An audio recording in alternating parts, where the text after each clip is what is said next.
Itu ujian Nabi Yusuf. Karena dia pernah kagum melihat wajahnya, maka dia diuji dengan wajahnya.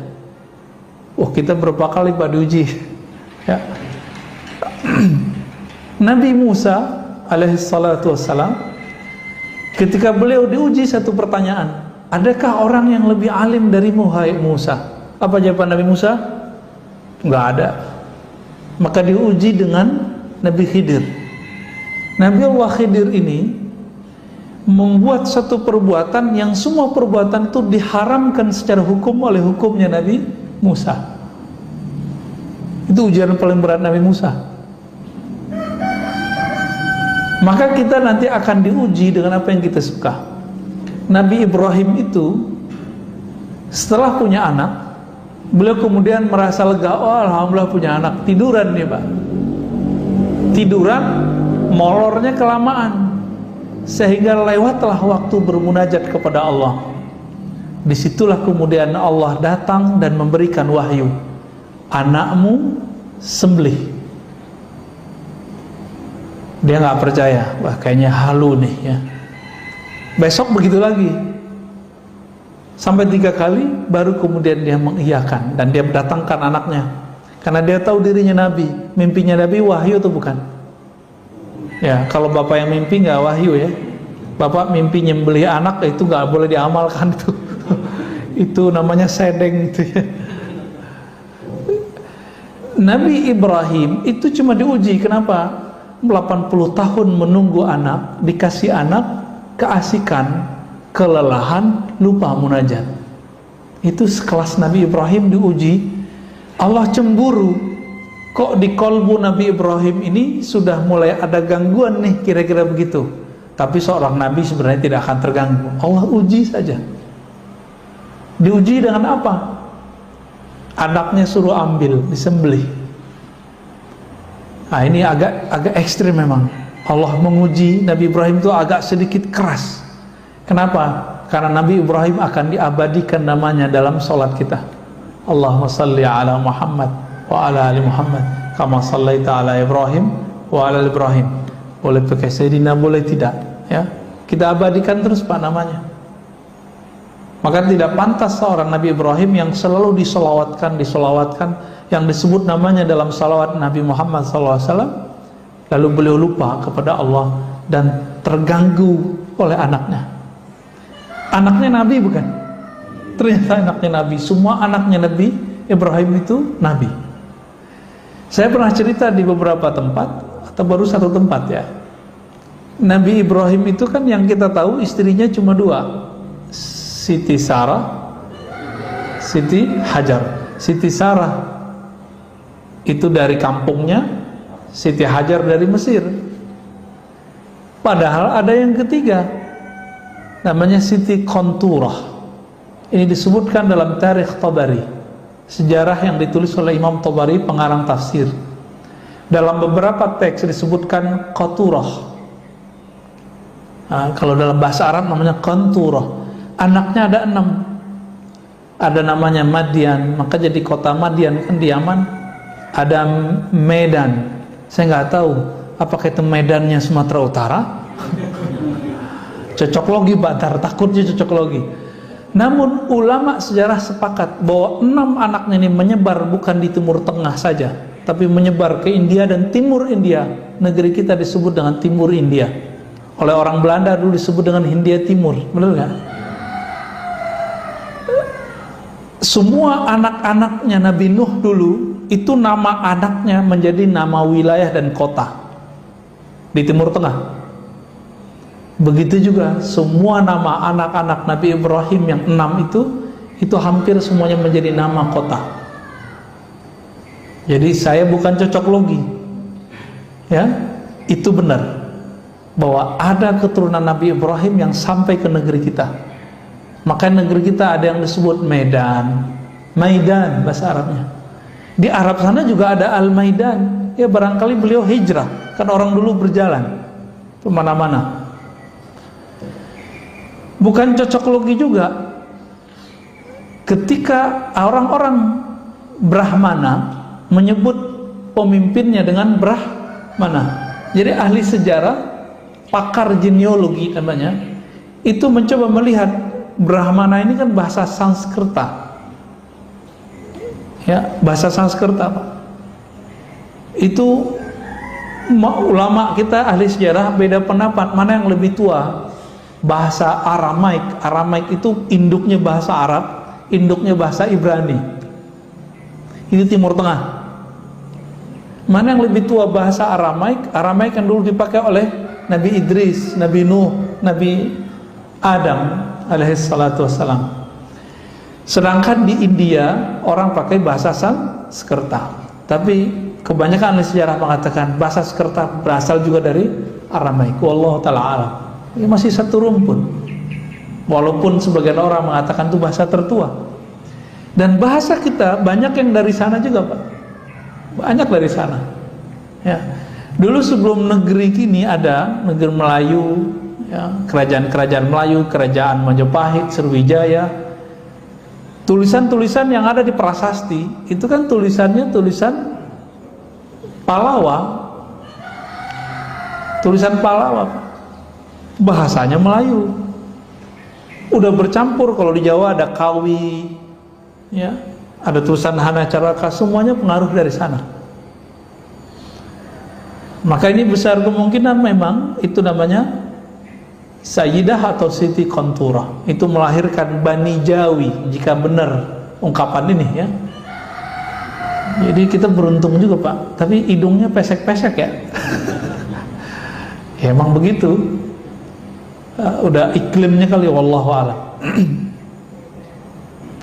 Dan yang paling mengejutkan, saya udah sering menyebutkan, zuriat Nabi terbanyak sekarang itu di negeri kita. Keturunan Rasulullah paling banyak sekarang di negeri kita, baik keturunan Hasan ataupun keturunan Husain. Yang rapih pembukuannya itu keturunan Husain. Ada di jalan apa nih? Jalan besar depan ini apa namanya? Cimatubang. Itu ada Robitoh Alawiyah. Itu Husain, Pak. Nggak mesti Syiah loh, ya. Itu kalau ada orang ngaku Habib, harus keluar suratnya dari sana bahwa dia benar nasabnya kepada Rasulullah dengan jalur Husain. Tapi kalau jalur Hasan banyak yang tidak tertulis, karena Sayyidina Hasan punya anak banyak sekali. Ya.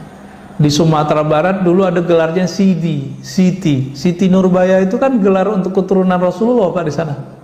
Siti. Di Makassar ada Andi.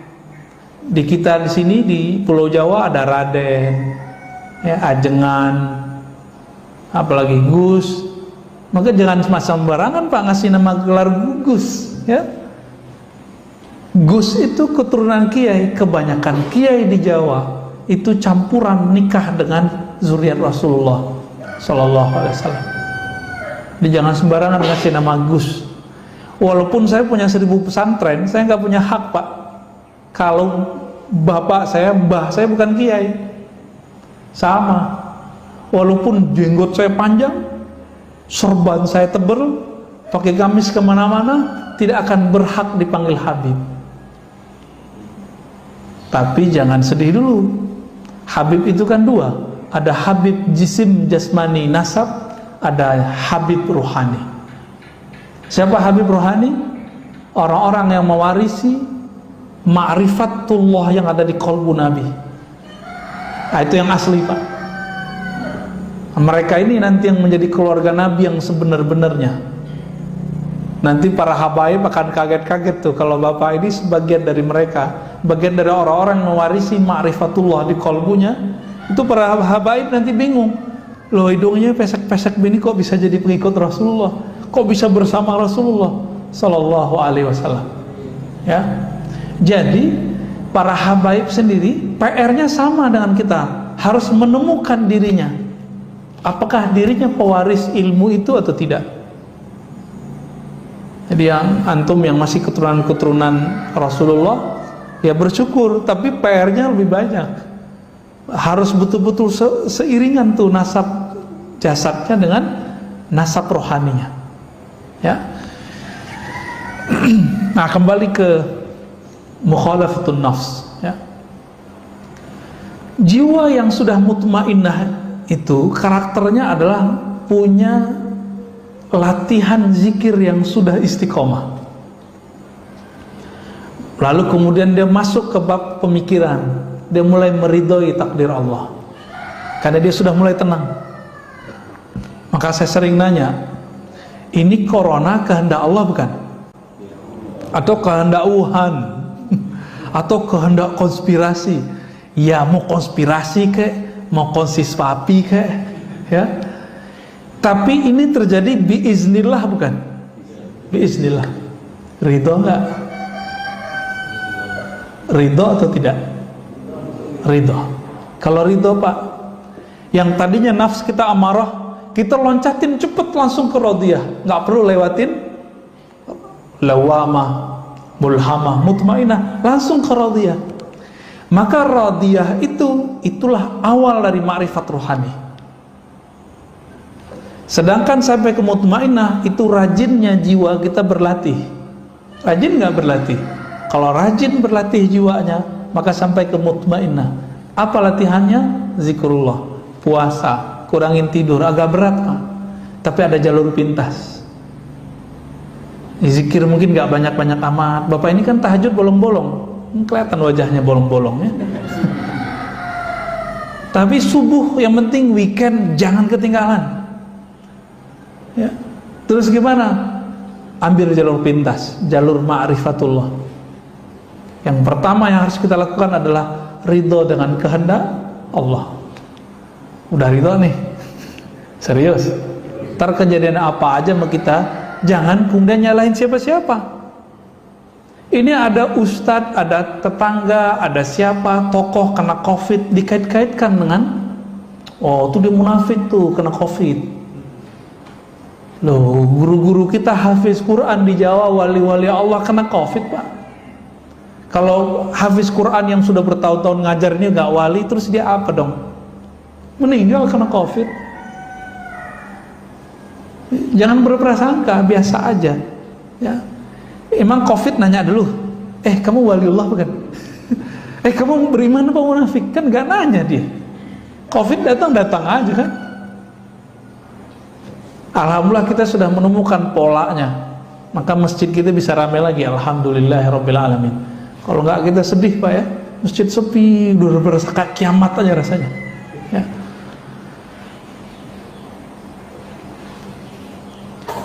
Itu kalau sudah ridho, dan ini persepsinya kalau sudah konstan, saya ridho dengan semua kehendak Allah, Allah pun nanti akan meridhoi kita. Nah ini yang dikatakan dalam hadis qudsi, ana 'inda dhanni 'abdi, aku berdasarkan persangkaan hambaku. Jika hambaku meridhoi kehendakku, aku akan ridhoi kehendaknya. Kalau Allah sudah ridho sama kita, mohon maaf, meskipun kita pemaksiat, Allah kalau sudah ridho, Allah selamatkan Pak. Itu kelebihannya ya. Tidak pernah menyalahkan orang, tidak apalagi menyalahkan Allah. Ini kan kesalahan kita kan, suka menyalahkan Allah, sering ngomong Allah nggak adil. Itu ulang lagi syahadatnya Pak. Jadi siapa saja antum mengatakan ya Allah tidak adil, Allah tidak adil, nah, ini bahaya.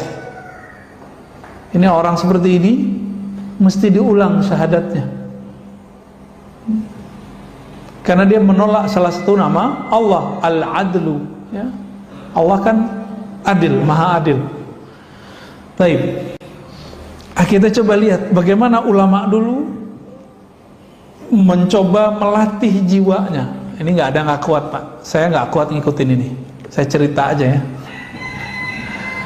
Imam Syarih Sakti 40 tahun menahan dirinya untuk tidak memakan atau mengkonsumsi sesuatu yang itu bersumber dari syahwatnya. 40 tahun Pak. Percaya karomah nggak? Percaya?